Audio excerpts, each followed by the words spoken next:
A verdict was returned on Saturday in the impeachment trial of Texas Attorney General Ken Paxton. Lieutenant Governor Dan Patrick presided over the hearing. Paxton was brought up on 16 counts of impeachment. A conviction on one article would mean impeachment. The Texas AG needed 10 state senators out of 31 to vote to acquit.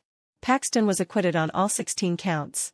Senators Paul Betancourt, Brian Birdwell, Donna Campbell, Brandon Creighton, Pete Flores, Bob Hall, Joan Huffman, Brian Hughes, Phil King, Lois Kolkhorst, Mays Middleton, Tan Parker, Charles Perry, Kevin Sparks, Drew Springer, and John Whitmire voted to acquit consistently.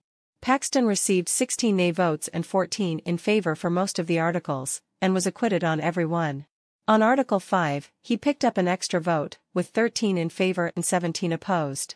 Article 8 saw an even bigger departure from the yay column, with only 8 voting to impeach and 22 opposed.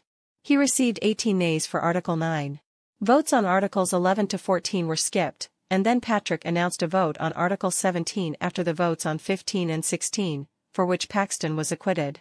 After the acquittal votes, a motion saw brought to dismiss charges 11 to 14, and that motion was granted. Article 10 was perhaps one of the more contentious of the batch. It alleged that, while holding office as Attorney General, Warren Kenneth Paxton engaged in bribery in violation of Section 41, Article 16, Texas Constitution. Specifically, Paxton benefited from Nate Paul providing renovations to Paxton's home. Paul received favorable legal assistance from, or specialized access to, the Office of the Attorney General. The allegations are that Paul aided Paxton in facilitating an affair and provided renovations for his home. Paxton's wife, Angela, is also a state senator but was barred from voting in the impeachment trial due to the obvious conflict of interest.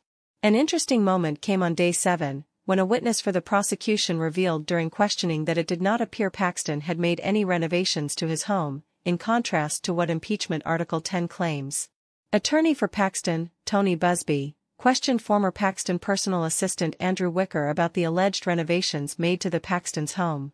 Wicker had to admit that, despite the allegations, no renovations were made to the kitchen in question.